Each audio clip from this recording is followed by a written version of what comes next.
So joining me to introduce and dive into the details of each challenge is Professor Salah Zakaria, a world-leading expert in robotics and autonomous systems. Professor Zakaria's pioneering work spans intelligent robotic platforms for complex outdoor environments, with a special focus on agriculture, the environment, aerospace, disaster response, and humanitarian engineering. He's led major industry-funded projects and collaborated globally across research and commercial sectors. His current research explores autonomy, machine learning, and the integration of digital and physical systems to drive sustainable and scalable innovation. A fellow of the IEEE and ATSI, Professor Zakaria has received numerous national and international awards, recognising his groundbreaking contributions to robotics research and real-world impact. Okay. There you go. So how's it going? Yeah, not too bad. Really good seeing those students out there, and great job, I think. We've got coming together. 3 big classroom fulls here of students that we just wandered through, all excited, madly getting their videos in, so great to see. Okay, so we're going to talk about the challenges. Yeah, looking forward to it. So what we've got this year in the terms of the challenge is that we're going to be looking at, as we know, the UN has a number of different sustainability goals, and one of them is the Sustainable Development Goal number 2, which is all about ending hunger, achieving food security, and improving nutrition and promoting sustainable agriculture. So that's our goal for this year. Brilliant, very important one too. Yeah. So we know there's about 735 million people that are experiencing chronic hunger, and 2.4 billion people facing moderate to severe food security, which indicates the scale of this crisis and something really important for us to address as humanitarian engineers as well. That's right, and the lack of food or being able to acquire food in some way also leads on to other aspects such as health issues as well, and so being able to address that zero hunger challenge is very important. Yeah. In that way. Yeah, so what are the things that students should be looking at with their potential solutions here? Yeah, so as part of this challenge, I guess as part of this challenge, we've got 4 particular challenges that we're going to be talking about later. But when they're working on these challenges in general, there's 5 key things that we normally look at when it comes to humanitarian engineering. The first one is around it being effective. So is it something that works and it's logically achievable in that particular locality? Is it affordable? We're working with a lot of low, middle income countries, smallholder farmers and smaller communities, and so being affordable is also important. Is it appropriate? So is it wanted by the community? It's great that we can come up with a whole bunch of designs, but at the end of the day, it needs to be something that the community is looking for and wanting. Another area is sustainability. So is it something that can it stay for a long-term benefit? And also, can it be easily used and adapted in that particular location? And finally, doing no harm. So does it focus on inclusiveness as well in that process? So they're the 5 things that we're looking for from the team: effective, affordable, appropriate, sustainable, and do no harm. And so the judging criteria is also based around these. So take note of those 5 So all the judges will be looking at those 5 things, that's right. Yeah, so super important. Okay, so we also know tackling global hunger is like a really complex process that requires cross-disciplinary teams that then can go on to consider multidimensional approaches. So do you actually have a personal example of something from your research or something you've done? Yeah, I think it's an important element. So we're talking about very complex problems, and in those complex problems, you just, as an engineer, you just don't come in there and think, I've got a technical solution for that complex problem. Normally, we're very used to, as engineers, just having a bunch of technical requirements given to us, and then, okay, we'll design a system to it.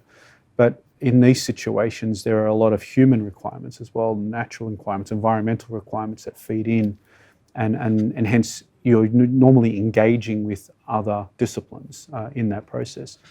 A project that we have at the moment now, for example, is in Cambodia, in the Mekong region.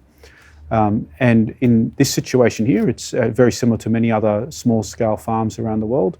Predominantly, it's women farmers. female farmers who are operating the farms. They're the ones that are in control of the operations or doing most of the work in the operations. And most of the technology, the equipment, the machinery is very big, very hard, very cumbersome for them to look at. So it's a very laborious task in that situation. And so our focus of our project is how do we introduce certain technologies, what we call smart mechanization, into those smallholder farms so that they can actually do things such as maybe weeding or spraying or even harvesting or planting. So tasks that are very laborious, but can we introduce technologies that will help them? Now, to do that, you've got to work with the surrounding ecosystem. You can't buy a $10,000 camera and a $5,000 computer and just think everything's going to work and whatever it might be. You've got to look at what can be easily facilitated in that region. You've got to work with the local community. And so if we're talking here in the Cambodians, the cooperatives, who drives them, you've got to understand the supply chain process. And so to do something like that, it's not up to us as engineers only. So we, in our project, have other professors who are working in agronomy, working in policy science, working in gender studies, ag economics is another area. And so when you sit down around a table and you're thinking about the economic situation, the policy that's affecting what you're doing, you're understanding the technology, what does a gender situation look like in this, how does it work within that community? There are important aspects that feed into not only how you design the technology, but also the process of putting it in and making it sustainable and effective and low cost.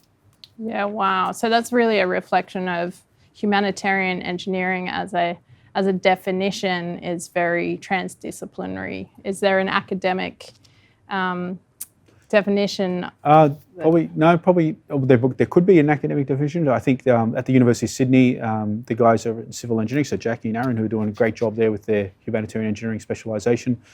When you look at the course description there, that it's very much focused on how you use your technical skills in a much more multidisciplinary, interdisciplinary type of environment, and how you use that as a mechanism to help you go through that design process and implementation process and longevity, sustainability process as well. Yeah, brilliant. Well, so there's some pretty good tips for our super diverse teams that we have setting up now. So let's talk about more the actual challenges. We've got challenge A, B, C, and D. So challenge A is centered around meeting the nutritional needs of women and girls to reduce anemia. So, I mean, this is a big one. 500 million women and girls are affected by anemia worldwide. Women have and girls have specific nutritional needs, especially during menstruating years and pregnancy, and then postpartum after pregnancy.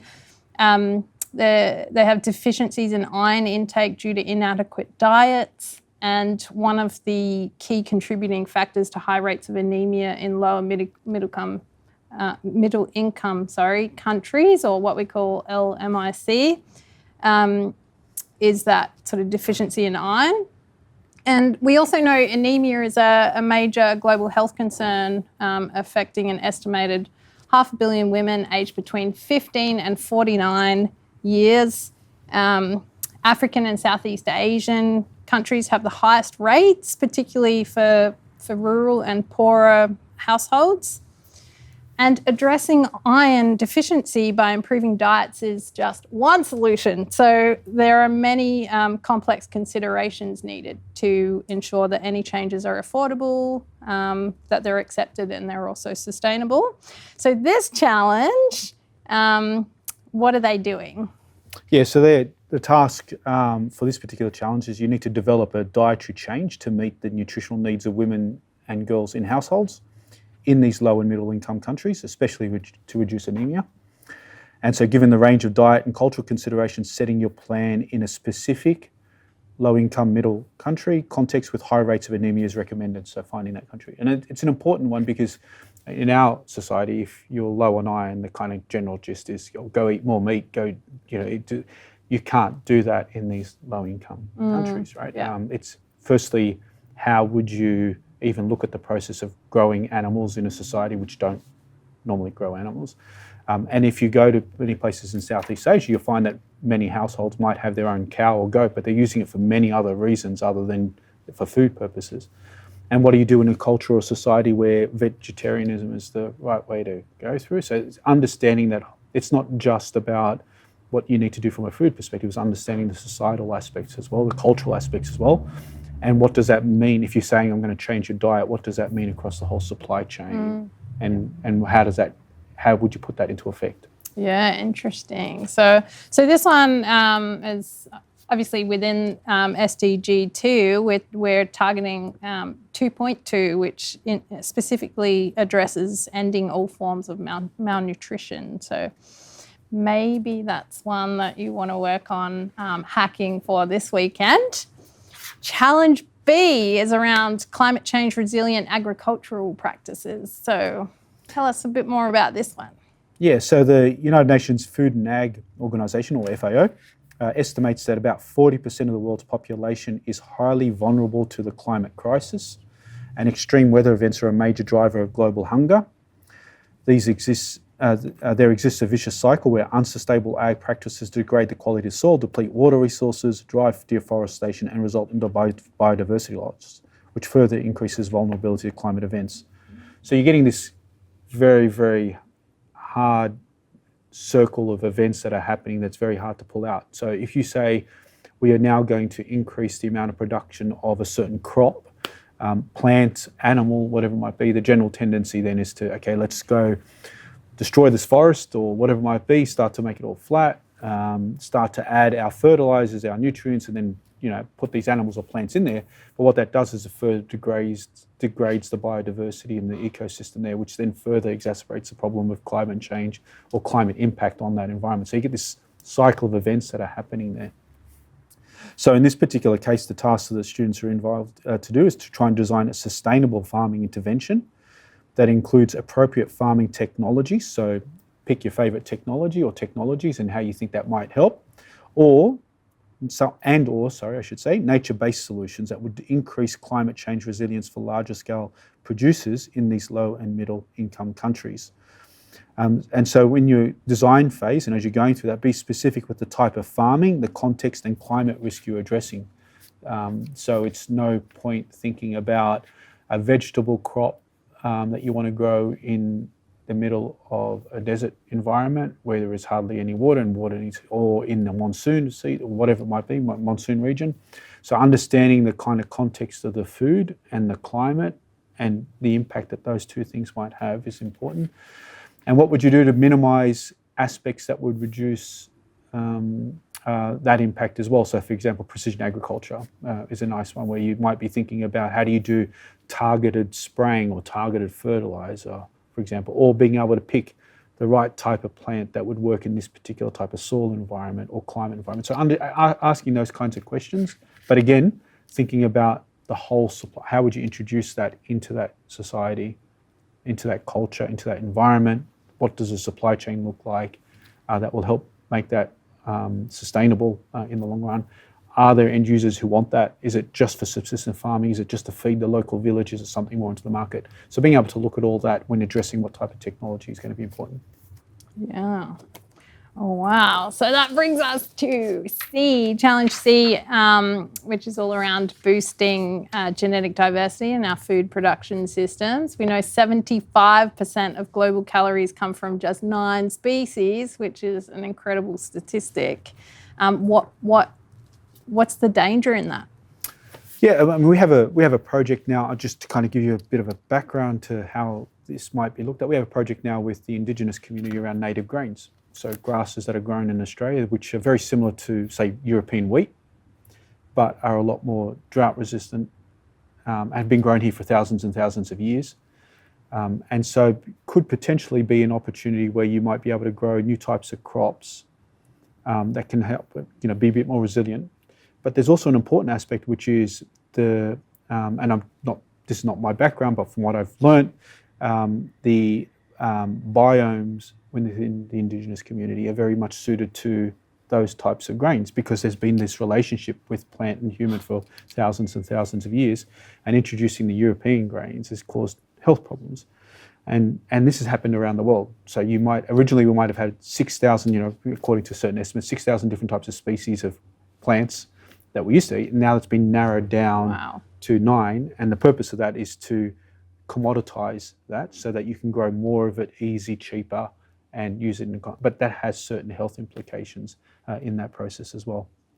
So the task for the students is to design an accessible program for smallholder farmers in low and middle income countries to access a wider range of genetic diversity in the plant types that they grow for food.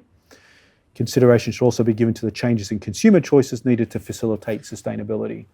So these are questions that might surround, such as you might think that a certain type of crop might be of value in a certain community. Does it have the right soil for it? Does it have the right climate for it? And how will it get used later on amongst the consumers, and how will they do it? And being able to kind of understand that whole, again, supply chain sustainability element and in making those decisions important. Yeah, wow. And so with having such a minimal amount of plant species at the moment, they're more susceptible to climate change as well. Yeah, so if you have a type, and we shouldn't be thinking about climate change just in the sense of a change in weather pattern.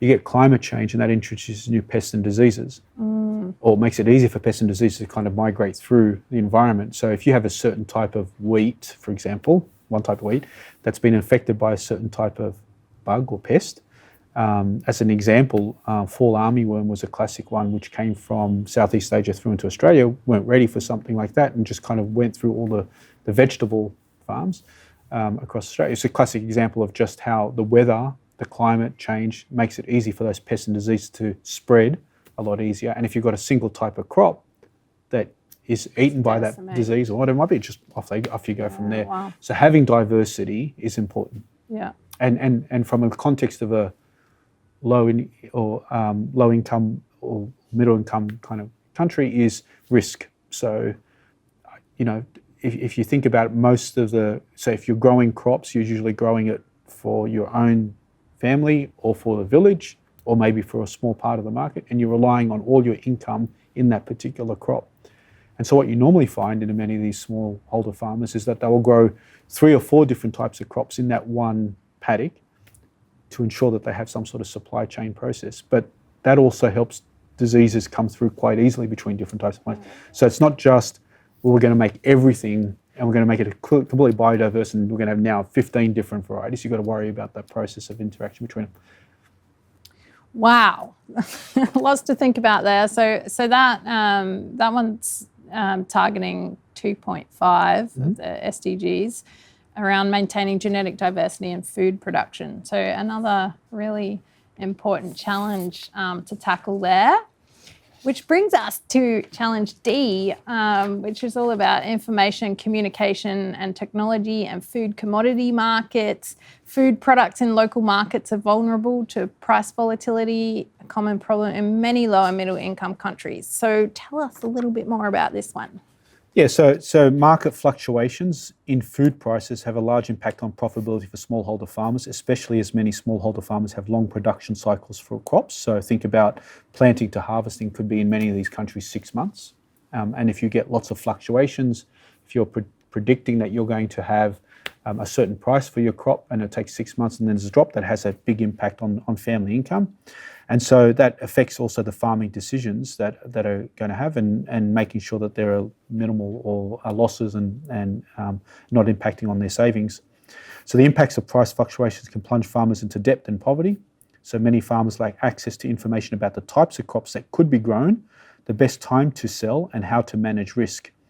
So ready to access internet-connected mobile phones present an opportunity for information systems to enable the best decision making. And so this is another situation where understanding the type of plants or animals that should be grown in that market are important. A classic one was the rice wars that we had many, many years ago, where rice was used as a biofuel. And so all of a sudden people were growing rice that were going to a very separate market and diminishing the rice that was going into the food supply chain. And so the price of rice for food dramatically increased because there was a supply and demand issue in that way. So that's an example of what you can see in these situations. Or as we mentioned before, you could be growing a plant that in 6 months' time is of no importance or hasn't got a lot of importance to the consumer. In this particular case, mobile phone coverage in many of these countries is quite good, and connectivity is very good. And many users will have mobile phones, many farmers will have mobile phones. So the question is, how can you use this information technology to support farmers in understanding that? Remembering that just because they have phones, it's not your latest Apple iPhone or Samsung or anything like that. It's going to be a low cost and very text-based type. You got to think about language. You got to think about how they use it as well. There's many different aspects around the user design experience that's important. Super important insights there. Into that solution. So I think that's something to keep in mind. So for the students, the task is develop a concept for an information platform that farmers in low and middle income countries could access to help them make the best choices about what crops to grow and when to sell them. And in your design, you've got to consider a particular region or group of countries given the diversity of different country contexts in that way. So that one is all around the target of 2.8, ensuring stable food commodity markets and timely access to information. So there's your 4 challenges you get to choose to address. On the website, you're going to end up with these statements that you can refer back to as well. So all the information that you need will be in there.